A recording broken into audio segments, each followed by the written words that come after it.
Nous en sommes maintenant rendus à la période de questions et de réponses orales. Et pour ce faire, je cède la parole, en question principale, au chef de l'opposition officielle. Madame la Présidente, encore une autre journée où on en apprend davantage dans le scandale caquiste SACLIC. Rappelons à celles et ceux qui nous écoutent, Madame la Présidente, qu'on parle ici d'un contrat qui va coûter aux contribuables plus de 1,1 milliard de dollars. On parle d'un dépassement de coût de 500 millions de dollars au moment où on se parle.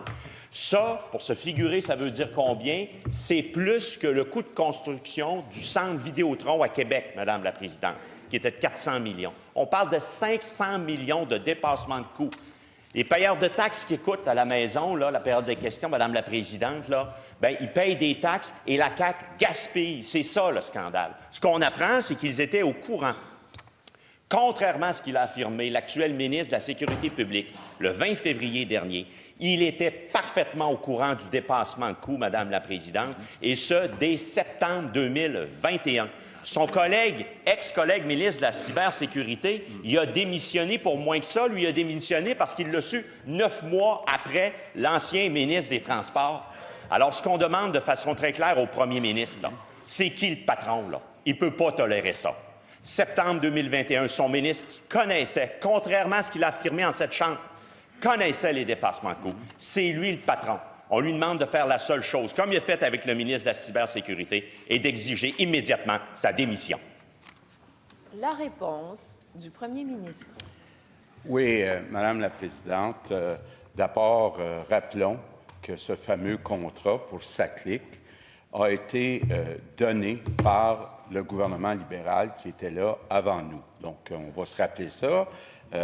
Comment a été négocié ce contrat-là, avec qui c'était négocié, est-ce qu'il prévoyait dans ce contrat-là qu'il pouvait y avoir des dépassements de coûts ou non. Ça relève du gouvernement libéral de l'époque. Maintenant, l'ex-ministre des Transports a été très clair, il n'était pas au courant. Et, Madame la Présidente, j'ai aucune raison de ne pas croire l'ex-ministre des Transports avec qui je travaille depuis plusieurs années. Donc, Madame la Présidente, le chef de l'opposition officielle a demandé une commission d'enquête publique. On a accepté de faire une commission d'enquête publique. Il a demandé que les résultats arrivent rapidement avant la prochaine élection. C'est prévu que les résultats vont arriver d'ici le 30 septembre 2025. Donc, Madame la Présidente, laissons le juge Galland et la commission faire son travail. Première complémentaire. On apprend ce matin par l'équipe d'enquête du Devoir, Madame la Présidente, que la rencontre qui a eu lieu en septembre 2021, les changements budgétaires et l'évolution des risques étaient clairement identifiés. À cette rencontre-là, il y avait notamment Sébastien Lépine, qui était son chef de cabinet, qui a été pendant 2 mois le chef de cabinet de l'actuel ministre des Transports, mais qu'elle a jugé bon de congédier la semaine passée, Madame la Présidente. Pourquoi son ministre est encore là? C'est lui le patron, il doit démissionner. La réponse du premier ministre. Bien, d'abord, Madame la Présidente, le chef de cabinet, Sébastien Lépine, n'a pas été congédié. Maintenant, quand j'écoute la question du chef de l'opposition officielle, on voit qu'il dit une chose et son contraire. Il commence en nous parlant d'un dépassement de 500 millions. Puis sa deuxième question, il n'est plus dans un dépassement de 500 millions. Madame la Présidente, l'ex-ministre des Transports a été très clair. La vérificatrice générale a confirmé la version de l'ex-ministre des Transports. Laissons la commission faire son travail. Deuxième complémentaire. Président, c'est inexact ce que vient d'affirmer le premier ministre. C'est inexact que la vérificatrice générale aurait confirmé la version des ministres. Elle a dit même, en conférence de presse, tout le contraire. Je n'ai pas évalué la conduite des ministres. Elle s'est arrêtée là. Son ministre, ce matin, questionné par les journalistes, n'a pas voulu confirmer la tenue de la rencontre. Il n'a même pas voulu confirmer la tenue de la rencontre en septembre 2021, où les coûts sont passés de 458 millions à 682 millions. Il doit démissionner. Premier ministre.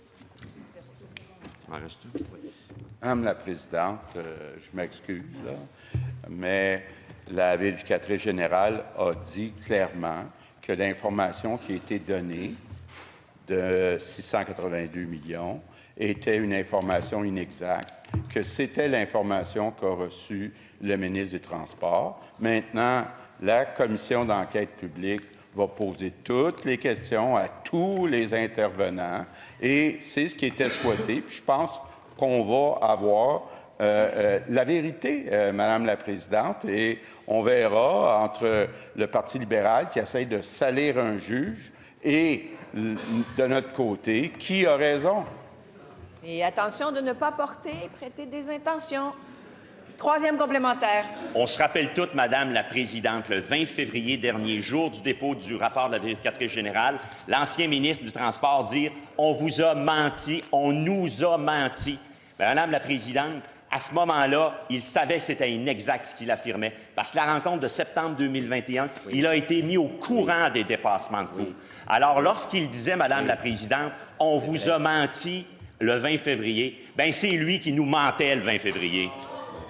Monsieur le leader du gouvernement, c'est beau, je vais gérer ça. Je suis là pour ça. Vous savez très bien, monsieur le leader du premier groupe d'opposition, que vous ne pouvez pas dire ces mots. Vous les retirez? Voilà. La réponse du premier ministre. Bien, Madame la Présidente, j'invite le chef de l'opposition officielle à relire le rapport de la vérificatrice générale. Elle dit clairement, article 24, la direction du programme a véhiculé comme information que les coûts étaient de 682 millions de dollars, sans dépassement de coûts. Les informations transmises ne donnaient pas un portrait juste de la situation. Madame la Présidente, maintenant, on va avoir l'UPAC, on va avoir l'Autorité des marchés publics, on va avoir le juge Galland qui va encore revoir ce que la vérificatrice générale a fait. Attendons les résultats. En question principale, je reconnais maintenant le député de Néligan. Madame la Présidente, maintenant on comprend pourquoi le gouvernement ne veut pas décaviarder les procès-verbaux. Je lance un défi au Premier ministre. Décaviarder les procès-verbaux, ça coûte 0 $. Et on va comprendre, est-ce que son collègue qui est plus proche de lui maintenant était au courant ou pas? La question est très simple, Madame la Présidente, et c'est très sérieux. Et il y avait des rencontres. L'ex-ministre des Transports a eu des rencontres avec le conseil d'administration.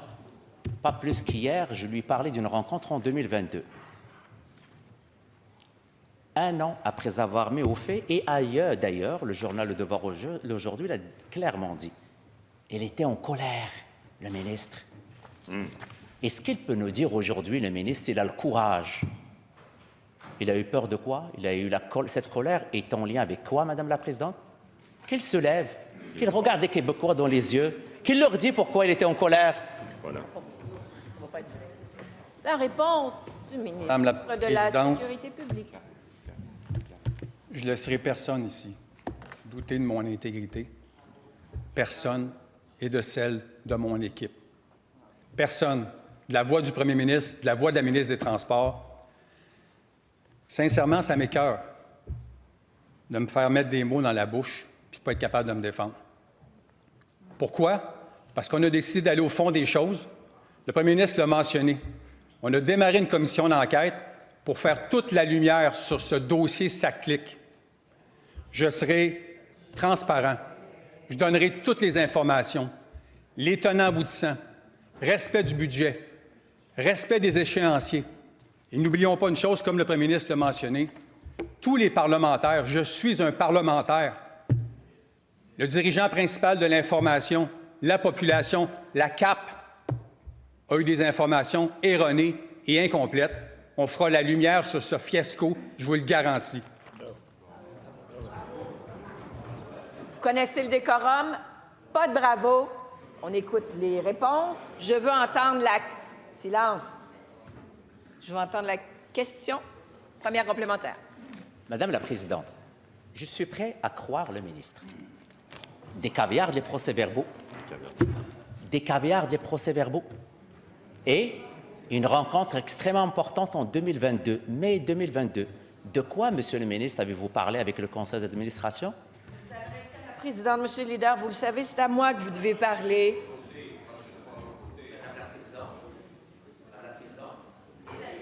avec le conseil d'administration en 2022, mai 2022.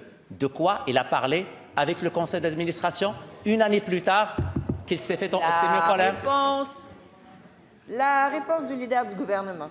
Madame la Présidente, le Parti libéral du Québec semble avoir des problèmes avec les commissions d'enquête. Hein? Quand est venu le temps de déclencher la commission Charbonneau, là, le Parti libéral s'est battu durant des mois pour ne pas faire la lumière sur les contrats de l'industrie de la construction. Nous, il y a un enjeu qui a été soulevé. On n'a pas peur de faire preuve de transparence, de donner tous les pouvoirs au juge Galland pour aller au fond des choses. La vérificatrice générale du Québec a eu accès aux procès-verbaux, à la totalité des procès-verbaux. Le juge Galland, s'il souhaite les avoir, il aura accès à tous les documents, va pouvoir signer tout le monde, il va pouvoir faire la lumière là-dessus. Quel est votre problème avec les commissions d'enquête? Pourquoi vous ne voulez pas faire preuve de transparence au Parti libéral du Québec? La présidente, Monsieur le leader, c'est ce que je viens de dire. Je viens de lui dire, Monsieur le député de Néligan, deuxième complémentaire. Madame la Présidente, je répète ma question.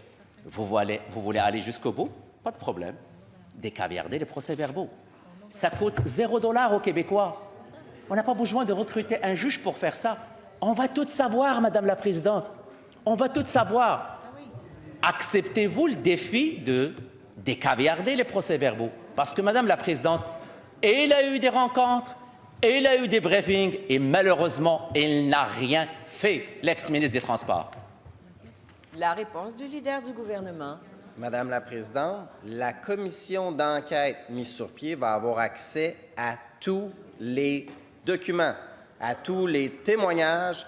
Il a le pouvoir d'assigner, Madame la Présidente, il a le pouvoir de faire la lumière. Il a l'entière responsabilité, autonomie, en toute impartialité et en toute indépendance.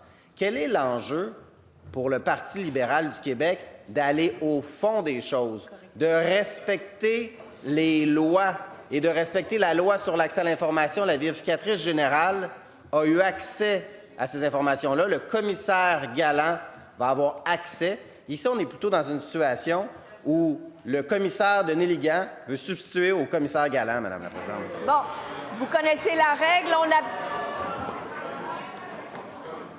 Article 32, décorum, gardez le silence. C'est bon? Gardez le silence, article 32. On appelle ses collègues par leur titre uniquement. En question principale, je reconnais le chef de l'opposition officielle. Nous écoutons. Là, Madame la Présidente, vous venez de faire un rappel au décorum. Pourquoi? Parce que ça rit l'autre bord. Ça rit l'autre bord. Celles et ceux qui écoutent ça, là, puis ils nient avoir ri. Wow! Oui. Bon. J'aimerais qu'on écoute la question, tout comme nous écouterons la réponse, parce que pendant la réponse, ça chahutait aussi de votre côté. Alors, il faut être équitable ici. On se tait, on écoute la question. Donc, rappel au règlement, parce que ça rit du côté de la CAQ d'un dépassement de coût de 500 millions de dollars. Madame la Présidente, 1,1 milliard. Le scandale caquiste-saclique. La preuve est faite ce matin dans le journal Le Devoir. Une présentation a été faite au ministre du Transport de l'époque, qui clairement, on peut lire dans l'article du Devoir, Madame la Présidente, déjà lors de la rencontre de septembre 2021, les coûts de la livraison 2 avaient pratiquement quadruplé, peut-on constater, dans les documents présentés au ministre. Ça, c'est un travail rigoureux journalistique de l'équipe d'enquête du Devoir, Madame la Présidente. Ça les fait rire. Ils disent qu'ils sont transparents, ils ne veulent même pas décavarder les procès-verbaux. Ils se cachent derrière la loi d'accès à l'information. Monsieur le leader du gouvernement, je vais vous reconnaître. Quel est votre rappel au règlement? Madame la Présidente, on sait que le député de La Fontaine... Quel est votre rappel au règlement? Quel est votre rappel au règlement? Au lexique, il doit le retirer. Voilà. Madame... Le mot est au lexique, monsieur le chef. Vous le savez, vous le retirez. Poursuivez, il vous reste 29 secondes. Alors, on sait, Madame la Présidente, puis encore une fois, ça a été suffisant pour le ministre, l'ex-ministre de la Cybersécurité, démissionner parce qu'il avait su les dépassements de coûts en juin 2022. L'ancien ministre des Transports a su les dépassements de coûts 9 mois plus tôt, 28 septembre 2021. Et lorsqu'il disait le 20 février dernier qu'on lui avait menti, Force est de constater que c'est inexact, basé sur l'enquête journalistique. Le patron, c'est qui le patron? Il tolère ça, lui. Il doit démissionner, son ministre. La réponse du premier ministre. Oui, Madame la Présidente, ceux qui sont un petit peu attentifs vont avoir compris que le chef de l'opposition officielle fait exprès pour mélanger deux données. D'abord, un coût de 682 millions, qui n'était pas le bon coût, que la vérificatrice générale a confirmé, que l'ex-ministre des Transports a confirmé. Puis là, ce que le chef de l'opposition officielle est en train de nous dire, c'est 1,1 milliard, 500 millions de plus. Le Devoir parle de ça. C'est pas vrai. C'est pas vrai, Madame la Présidente. Et moi, je trouve ça gênant. Gênant de voir le Parti libéral du Québec, qui est un grand parti, qui a été un grand parti, aller contester le juge Galland. Le juge Galland, qui est réputé partout au Québec, qui a fait la commission Charbonneau, qui a été en charge, Madame la Présidente, du bureau de l'inspecteur général de Montréal, qui a été président de l'Autorité des marchés publics. Et là, le Parti libéral du Québec essaie de salir le juge Galland.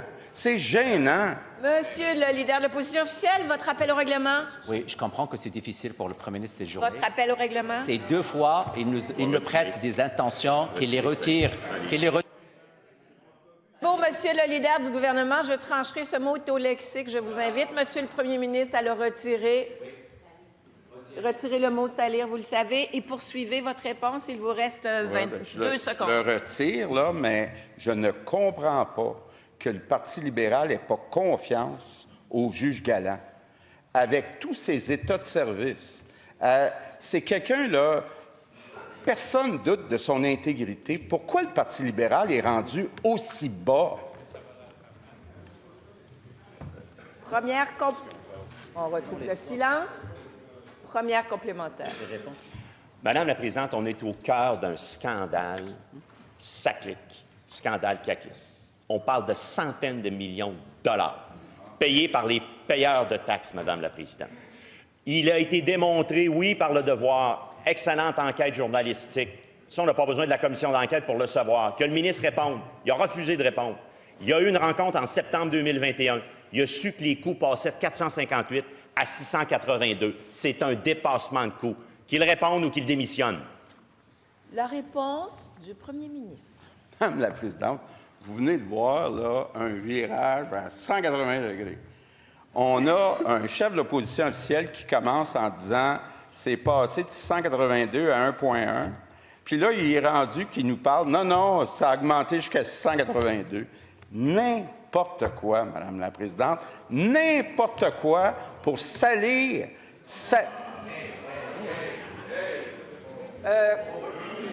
Je suis debout. Je suis debout. Je suis debout, messieurs. Pour les gens qui nous écoutent, quand je suis debout, les micros coupent et les députés parlent dans le vide. Monsieur le premier ministre, ne pas employer son mot, le retirer. Je vous prie, poursuivre. Il vous reste 20 secondes. Vous le retirez? Oui. Ternir, peut-être, là. J'avais même pas dit saler qui, quoi, comment, là. Mais bon, Madame la Présidente, le Parti libéral a demandé une commission d'enquête publique. On n'a pas traîné comme le Parti libéral pour la commission Charbonneau. On a donné tous les pouvoirs au juge Galland. Nous, on est transparents. Complémentaire. Madame la Présidente, là, le premier ministre vient de nous démontrer qu'il ne connaît pas le dossier. Il y a des chiffres là, qui mélangent tout. 458, 682, 1,1 milliard. Le contrat a commencé à 458 millions de dollars. En septembre 2021, explosion des coûts, 682 millions de dollars. Vérificatrice générale, ça va être plus de 1,1 milliard. Là, le premier ministre comprend-tu mieux le dossier? On ne mélange rien ici, on connaît le dossier. Et on constate une chose, c'est que le patron n'est pas patron. Il tolère un ministre qui a menti. Bon. Monsieur le leader du gouvernement, c'est beau. Monsieur le chef de l'opposition officielle, Monsieur le chef de l'opposition officielle, je vous parle. Vous êtes chef, vous avez énormément d'expérience, vous connaissez les mots non parlementaires, et là, c'est la deuxième fois que je vous demande de retirer ce mot. vous le retirez et de ne plus le... Vous connaissez notre règlement, de ne pas l'utiliser. Nous allons poursuivre maintenant. Réponse. Oui. Madame la Présidente, on a tous entendu, là, le chef de l'opposition officielle a commencé en parlant d'un dépassement qui passait de 600 à 1,1 milliard, une augmentation de 500 millions. Là, il voit qu'il s'est gouré pas à peu près. Donc là, il est rendu qu'il parle de 458 à 682. Il dit n'importe quoi. N'importe quoi. Il a demandé une commission d'enquête publique. On a accepté rapidement, contrairement à Jean Charest, contrairement au Parti libéral, qui a traîné pendant des mois, qui ne voulait pas qu'on aille au fond des choses. Nous, on va aller au fond des choses. En question principale, vous gardez le silence et aucun bravo. Monsieur le député Nelligan. Madame la Présidente, je comprends le Premier ministre. C'est une journée extrêmement difficile avec les révélations de l'excellente équipe d'enquête du journal Le Devoir. Je les comprends. Je les comprends.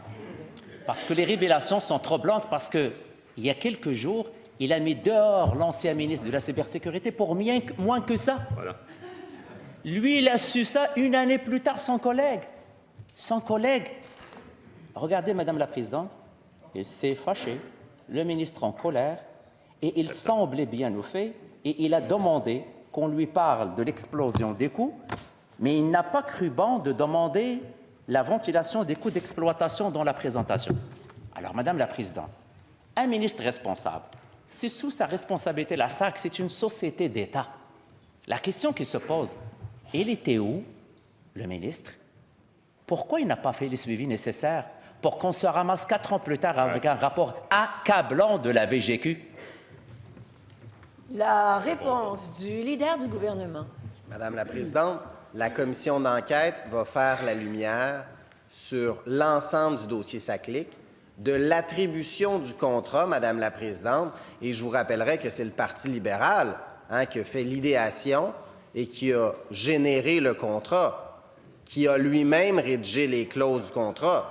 Alors, la commission d'enquête va pouvoir faire la lumière sur l'ensemble du processus, Madame la Présidente, du début à la fin. Mais le Parti libéral du Québec a vraiment un problème avec les commissions d'enquête, Madame la Présidente. Lorsqu'il est venu le temps de déclencher la commission Charbonneau, Madame la Présidente, je me souviens encore de l'ancien député de Saint-Laurent, qui était ministre de la Justice à l'époque, qui avait dit « On va créer une commission d'enquête, mais sans pouvoir de contrainte, Madame la Présidente. » Puis il avait dû reculer parce qu'il ne voulait pas donner tous les pouvoirs à juge Charbonneau à l'époque, Madame la Présidente. Puis il avait dû reculer. Nous, on déclenche une commission d'enquête avec quelqu'un d'indépendant, d'impartial, qui a une longue feuille de route, qui a tous les pouvoirs pour enquêter, mais ça ne satisfait pas le Parti libéral du Québec, encore une fois, parce qu'ils ont un enjeu avec les commissions d'enquête. Ils ne veulent pas aller au fond des choses. Est-ce que c'est parce que, Madame la Présidente, c'est eux qui ont attribué le contrat de SACLIC? Première complémentaire.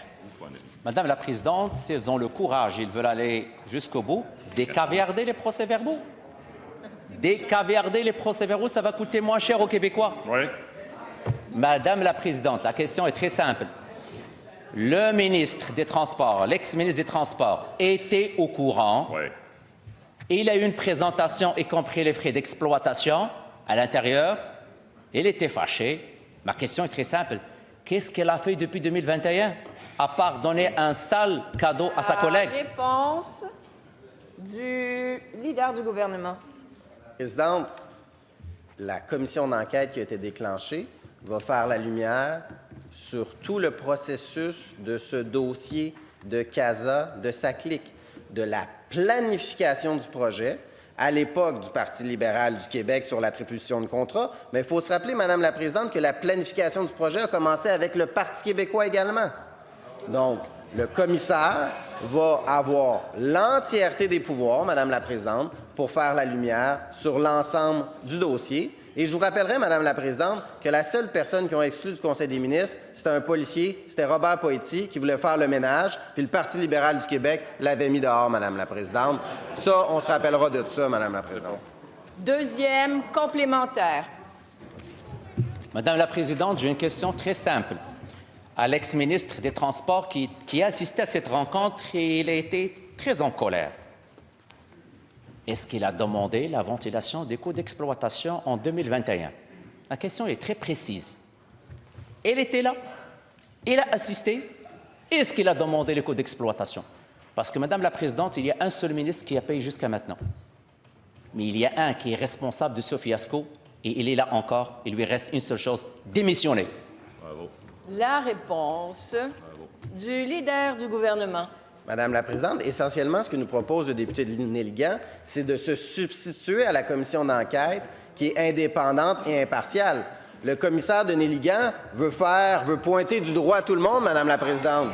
C'est bon, Monsieur le leader, je vais gérer ça. Monsieur le leader du gouvernement, on s'interpelle par notre titre uniquement. Et vous le savez, poursuivez et vous vous taisez, poursuivez. Il y a une confusion. Bien, je n'ai pas besoin de retirer, c'est pour le lexique. Retirer, mais surtout, on s'interpelle par notre titre. Présidente, je vais retirer, mais je ne pense pas que le commissaire est au lexique. Vous voulez que le commissaire soit au Vous lexique? savez ce que je veux dire. Alors, Madame la Présidente, le député de Néligan veut jouer au commissaire. Mais, Madame la Présidente, est-ce qu'il veut encore une commission d'enquête? Est-ce qu'il attaque la commission d'enquête parce qu'il craint d'être éclaboussé? Est-ce que le Parti libéral du Québec, qui a attribué les contrats de sa clique, sont nerveux, Madame la Présidente? Nous, de ce côté-ci de la Chambre, on n'a pas peur, Madame la Présidente. Question principale. Une seule personne maintenant a le droit de parole. C'est la députée de Mercier. Merci, Madame la Présidente. Ce matin, on apprend que les musées du Québec luttent pour leur survie. Ils coupent dans leurs heures d'ouverture, ils coupent dans leurs employés. Il y en a même carrément qui ferment leurs portes. Depuis que la CAQ a coupé la gratuité les dimanches, la fréquentation des musées est en chute libre. Un gouvernement qui se dit nationaliste devrait avoir honte de ça. Je cite la directrice générale du musée Pop à Trois-Rivières. « On est submergé par la culture américaine et on essaye de faire découvrir notre culture aux immigrants et aux jeunes qui s'y intéressent de moins en moins. Il faudrait juste augmenter un peu notre financement pour qu'on puisse jouer notre rôle. » Fin de la citation. Faire découvrir notre culture québécoise dont on est fier à tout le monde, aux jeunes, aux familles, il me semble que le premier ministre devrait encourager ça. C'est bien beau que le premier ministre nous parle de sa fierté. On est tous fiers. Je suis fière de notre culture québécoise. Tous les collègues ici sont fiers de notre culture. Les Québécois, on est fiers. Mais il faut que le premier ministre prouve qu'il est réellement fier et on va le juger à ses actions. Parce que quand on regarde où est-ce qu'il met l'argent public, il n'en a que pour les Northvolt, les Kings et autres entreprises étrangères. Le budget s'en vient, puis je lui donne une chance pour corriger le tir. Est-ce que les musées, la semaine prochaine, quand le budget va être publié, est-ce qu'ils vont avoir une bonne nouvelle? La réponse du premier ministre. Madame la Présidente, toujours, j'ai privilégié la culture. Vous êtes bien placé pour le savoir. Quand je suis arrivé au gouvernement, le budget de la culture, là, incluant les crédits d'impôt pour la culture, c'était 1,2 milliard. Cette année, c'est 1,9 milliard. C'est une augmentation de 58 %. Il n'y a aucun ministère qui a eu une plus grosse augmentation que la culture depuis 6 ans. Puis je demande à la chef du deuxième groupe d'opposition d'être patiente. C'est mardi. Le prochain budget, on va continuer de privilégier la culture. C'est très important pour notre identité. Il faut défendre notre langue. Il faut défendre aussi nos valeurs, incluant l'égalité entre les hommes et les femmes. Il faut aussi défendre la laïcité. Donc, j'espère que la chef du deuxième groupe d'opposition va applaudir le budget mardi prochain. Première complémentaire. Ce qui est important, ce n'est pas moi, c'est les musées. Il y a des musées qui ferment, qui réduisent leurs heures d'ouverture sur la Côte-Nord, Trois-Rivières, Victoriaville, Laval, partout. Les faits sont têtus. En 2019 et 2024, tout a augmenté, sauf les subventions de la CAQ pour nos musées. Les subventions de la CAQ pour nos musées ont baissé. C'est un fait. Donc, de ce que j'entends du premier ministre, les subventions vont augmenter. Est-ce qu'il peut s'engager tout de suite que les subventions pour les musées vont augmenter? La réponse du premier ministre. Bien, Madame la présidente, d'abord, le budget total de la culture a augmenté de 58 %. Il y a des endroits où ça augmente plus, entre autres les séries, les films, on en fait plus. Je ne pense pas que la chef du deuxième groupe d'opposition soit contre ça. Pour ce qui est des musées, le budget a augmenté de 31,5 % déjà, là, avant mardi prochain. Donc, Madame la présidente, s'il y a un gouvernement au Québec, dans toute l'histoire du Québec, qui a privilégié la culture, c'est notre gouvernement. Deuxième complémentaire. Dans l'article du Devoir, ce que les musées disaient était clair. Depuis 2019 à 2024, leur budget, le programme pour les musées a baissé. Moi, ce que je veux entendre en ce moment, c'est un engagement très clair de la part du premier ministre qui dit que les budgets vont augmenter parce que tous les coûts augmentent.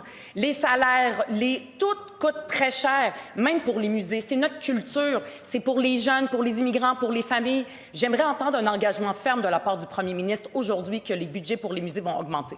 Réponse du premier ministre. Bien, Madame la présidente, déjà, les budgets ont augmenté. Je ne peux pas, malheureusement, dévoiler le budget de mardi prochain, mais qu'elle reste à l'écoute, pour parler en français, et qu'elle soit présente mardi prochain. Je pense qu'elle va être contente, son chum aussi. En question principale, je reconnais maintenant... Oui, monsieur le leader du deuxième groupe, quel est? Je suis debout. On n'entend personne. On n'entend personne et je vous demande de vous taire. Quel est votre appel au règlement, s'il vous plaît? Quel article? Madame la présidente, les références aux vies personnelles des collègues, là, c'est de mauvais goût. Je demande au premier ministre de retirer ses propos. Tout est relatif. Les gens jugeront, monsieur le leader. Nous allons poursuivre. En question, on a des questions. En question principale, je reconnais le député de Maurice Richard. Madame la présidente, je souhaite d'abord féliciter le député d'Orford pour ses nouvelles fonctions et le courage qui est associé à ce ministère. On parle beaucoup de sa clique à juste titre, Madame la présidente, car faut-il le rappeler, c'est un projet qui a été livré en retard, qui ne marchait pas, qui encore aujourd'hui ne répond pas aux besoins et qui a coûté plus qu'1 milliard sans même la phase 3. Rappelons qu'1 milliard, c'est 200 000 $ par jour pendant 13 ans. Et on ne peut pas croire que ce gouvernement de comptables n'était pas au courant, au moins de gros bouts. Et donc savoir qui savait quoi, qui a menti, qui était responsable et qui en a pris action est important. Mais Monsieur le leader du gouvernement, je vais vous écouter. Madame la présidente, c'est au lexique. Il doit le retirer. Monsieur le leader du deuxième groupe d'opposition. Madame la présidente, dire que quelqu'un ment est au lexique, poser la question de savoir qui a menti, ça, c'est permis en cette Chambre.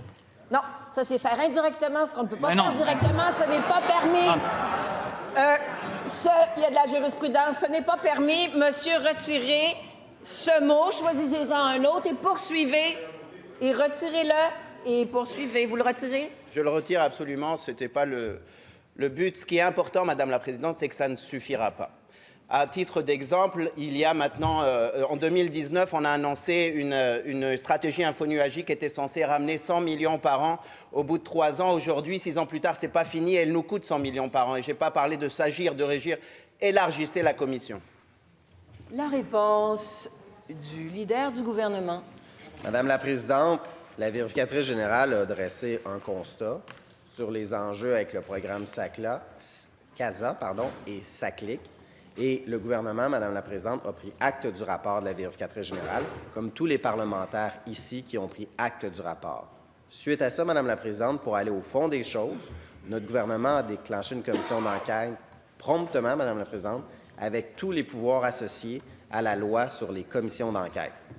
La nomination d'un juge indépendant qui a une expérience considérable en matière de poursuites criminelles, de poursuites pénales, autant sur le niveau québécois que le niveau fédéral, en matière de commission d'enquête, en matière d'intégrité des marchés publics, en matière de contrats, autant au niveau municipal, fédéral et québécois, Madame la Présidente, va pouvoir faire la lumière en toute indépendance, en toute impartialité, va pouvoir aller au fond des choses. Et la problématique reliée au dossier de CASA, Madame la Présidente, dès la planification, l'exécution, l'évolution va pouvoir être couverte de l'époque du Parti québécois jusqu'à aujourd'hui, Madame la Présidente. Alors, pour nous, le travail va aller d'être au fond des choses. Première complémentaire. On essaye d'être constructif ici, Madame la Présidente, et laissez-moi être d'accord. Effectivement, les fiascos n'ont pas commencé avec la CAQ. Il y en a eu les uns après les autres. Pour s'agir, ça a commencé avant vous, ça a coûté plus qu'1 milliard. Pour réunir, ça va dépasser le milliard. Et on parle ici de savoir qui conduit quoi pour la SAC. Ce n'est pas très compliqué de gérer une base de données avec des permis de conduire et des voitures immatriculées. Imaginez pour le service de santé ce que ça va nous coûter si on a les mêmes déplacements. Élargissez pour réussir la suite pour votre nouveau ministre. Le leader du gouvernement et sa réponse. Madame la Présidente, la commission d'enquête qui a été déclenchée va faire la lumière sur l'ensemble du dossier CASA. C'est ce qui était demandé par les partis d'opposition et on a réagi favorablement, Madame la Présidente, et extrêmement rapidement à mettre en place une commission d'enquête, d'ailleurs avec un rapport qui va être rapide au 30 septembre prochain, comme le demandait le Parti libéral du Québec, pour faire toute la lumière sur ce dossier-là. On n'a rien, Madame la Présidente, à cacher de ce côté-ci de la Chambre et toute la lumière va être faite en lien avec le rapport de la commission d'enquête qui va être rendu publiquement. Le commissaire a les pouvoirs prévus à la loi sur les commissions d'enquête et c'est ce qui va être fait au cours des prochaines semaines, des prochains mois, et les travaux se dérouleront en toute indépendance. Deuxième complémentaire. Laissez-moi d'abord, Madame la Présidente, rappeler que ce n'est pas le Parti libéral qui a demandé la commission d'enquête, c'est nous qui la demandons déjà depuis 2 ans. D'ailleurs, il ne l'a pas demandé probablement pour une bonne raison, c'est que vous avez raison de dire que le contrat a été donné avant votre arrivée. Mais ce n'est pas le seul fiasco. Ici, on essaye d'être constructif. Il y a des milliards de dollars, 40 milliards de dollars en contrats informatiques depuis maintenant 10 ans qui ont été donnés. Rentrez dans la SAC, ça ne suffira pas. Élargissez, car vous n'avez rien à cacher. Et je vous rappelle que vous parlez à la présidente et non directement au gouvernement. La réponse du leader du gouvernement. Bien, écoutez, Madame la Présidente, j'apprécie l'intervention du député de Maurice Richard qui confirme la mauvaise gestion du Parti libéral du Québec relativement à ce dossier-là. Alors, je crois que son point de vue, il est très pertinent en ce sens, où il constate qu'effectivement, le projet a débuté sous le Parti québécois et l'attribution du contrat s'est faite sous le Parti libéral du Québec. Alors, je joins ma voix à lui, Madame la Présidente, pour constater la teneur de son propos et faire en sorte qu'effectivement, l'enjeu du dossier de CASA et de sa clique a évolué grandement sous l'ère du Parti libéral du Québec, comme c'était à l'époque de la commission Charbonneau, Madame la Présidente, et le commissaire va être en mesure de faire toute la lumière sur l'entièreté du projet, incluant la période du Parti libéral du Québec, Madame la Présidente. En question. Silence pour tout le monde. Une seule personne aura le droit de parole en question principale. Je reconnais le chef du 3e groupe d'opposition. Madame la Présidente, le premier ministre vient de réitérer aujourd'hui que l'ex-ministre des Transports n'était pas au courant. Il ajoute même à nouveau qu'il n'a aucune raison de douter de cette version des faits. Rappelons que l'ex-ministre des Transports, l'actuel ministre de la Sécurité publique, a déclaré la chose suivante le 25 février 2025, je cite, « Madame la Présidente, j'ai le courage de me lever et de dire que je n'ai pas parlé au président du conseil d'administration, je n'ai pas parlé au conseil d'administration aucunement avec personne pour la situation de sa clique que lui mentionne au mois de juin 2022. » Fin de la citation. Le premier ministre a déclaré le 3 mars 2025, j'ouvre les guillemets, « Que ce soit les coûts, que ce soit le fiasco de la planification du système informatique, ni le MCE, ni les ministres, selon ce qu'ils me disent, n'étaient au courant. Si jamais il y a quelqu'un qui savait, pour moi, c'est important l'intégrité, l'imputabilité, la transparence. Il y aura des conséquences. » Or, aujourd'hui, grâce au devoir, on sait que le ministre a été informé des déboires financiers du projet SACLIC dès septembre 2021. Non seulement il était bien au courant des dépassements de coûts, il a demandé un suivi à chaque mois. Ils ont même scindé les contrats au mois de juin 2022, de sorte que ça n'apparaisse pas dans le système d'appel d'offres. Donc, la version... Réponse du premier ministre. Oui, Madame la Présidente, la vérificatrice générale du Québec a été claire. Le montant qui a été donné au ministre des Transports de l'époque, c'était 682 millions et finalement, on est rendu à 1,1 milliard. Elle a dit clairement, le ministre des Transports de l'époque a eu de la mauvaise information. Là, aujourd'hui, le chef du Parti québécois arrive puis essaye d'utiliser un article qui parle toujours du 682 millions de dollars pour essayer de remettre en doute la parole de l'ex-ministre des Transports. Madame la Présidente, on a nommé le juge Galland. Je sais, le chef du PQ, qui est pourtant avocat, remet en doute l'intégrité du juge Galland. Monsieur le député de Matane-Matapédia, quel est votre rappel au règlement? Intentions. Le premier ministre sait très bien que le juge a même invité la présidente du Conseil du Trésor à son assermentation en février dernier. C'est assez proche. On ne fait pas, monsieur le député, un débat à l'intérieur du débat. Monsieur le leader du gouvernement, quel est votre rappel au règlement?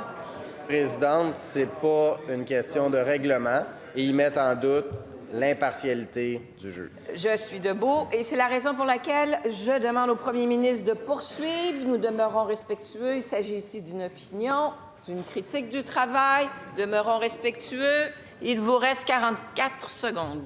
Madame la Présidente, on a mis en place une commission d'enquête publique. On ne s'est pas attardé puis passé des mois à se le faire demander comme le Parti libéral. On a nommé le juge Galland comme commissaire responsable.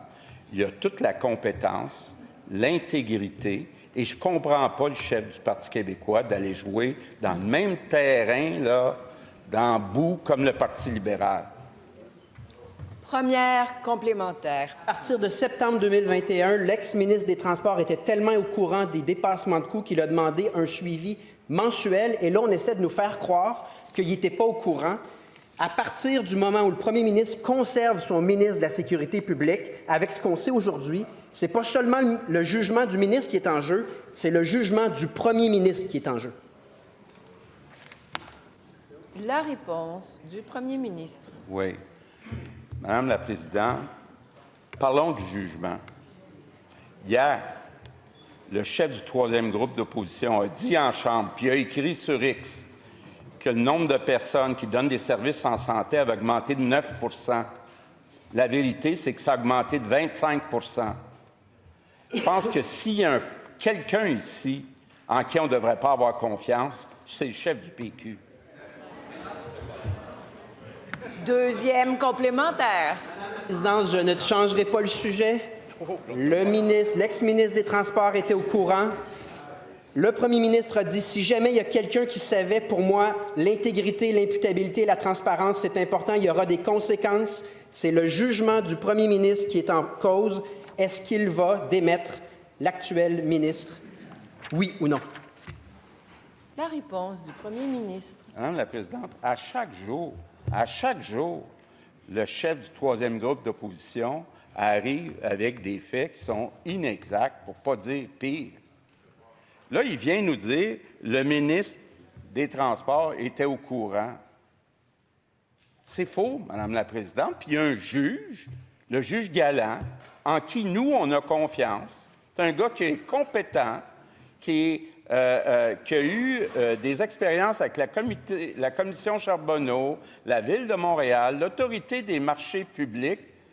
Puis là, le chef du PQ, là, s'amuse à dire n'importe quoi, des faussetés presque à tous les jours. C'est pas ça la façon de faire de la politique. Monsieur le premier ministre, je vous demande de retirer un mot qui est au lexique. Vous le savez, vous ne me faites pas dire qu'il dit des faussetés. Retirez-le, vous le savez. Parfait. En question principale, je reconnais maintenant le député de Hochelaga-Maisonneuve. Madame la Présidente, j'avais une série de 3 questions à poser sur les services de garde, mais ça a l'air que j'aurais juste la principale, mais allons-y quand même. Dans les journaux, aujourd'hui, on apprend une chose assez étonnante. Même au sommet de l'échelle, après 14 ans d'ancienneté, Il y a des éducatrices en service de garde, en CPE, qui ont besoin d'aller à la banque alimentaire pour boucler la fin du mois. On ne leur offre pas un salaire suffisamment décent pour payer l'ensemble de leurs dépenses. On est rendu bien bas au Québec, Madame la Présidente, quand une éducatrice de CPE à temps plein a besoin d'aller dans une banque alimentaire pour boucler sa fin de mois. Autre catastrophe, Cégep Gérald Godin annule la cohorte de la technique en éducation à l'enfance pour l'année prochaine, pas assez d'inscriptions. Ça ne va pas déjà assez mal, Madame la Présidente. On se magasine des problèmes encore plus sérieux dans le futur parce qu'on n'aura pas de personnes pour le remplacer, les éducatrices qui vont prendre leur retraite. Et finalement, c'est la grève aujourd'hui, c'est la grève hier, peut-être une grève générale, puis on commence l'étude d'un projet de loi qui vise à retirer le droit de grève aux éducatrices. La réponse de la présidente du Conseil du Trésor. Bon. Il y avait plusieurs sujets, mais je pense qu'on va prendre le sujet d'entrée d'ouverture de ce dossier-là. Parlons des éducatrices en CPE, Madame la Présidente. Dans la dernière négociation, nous sommes le gouvernement qui a plus considéré les éducatrices en CPE dans l'histoire de tous les gouvernements, en leur regardant une augmentation de 18 sur 3 ans. Maintenant, je rappellerai qu'on est en négociation. J'ai fait une offre à la CSN, parce qu'on a réglé avec les 2 autres syndicats, dans des ententes qui ont été entérinées, fortement entérinées par les autres éducatrices, parce qu'elles sont justes, équitables et qu'elles prennent en compte leur réalité, mais aussi l'intérêt des parents et de nos enfants, parce que c'est notre préoccupation de ce côté-ci de la Chambre. Alors, j'ai fait une nouvelle offre, on a fait un nouveau dépôt, on a intensifié, et je répète qu'on est capable, si tout le monde est de bonne volonté tout autour de la table, de s'entendre rapidement, comme on le fait avec les 2 autres syndicats. Alors, cela met fin à la période de questions et de réponses orales.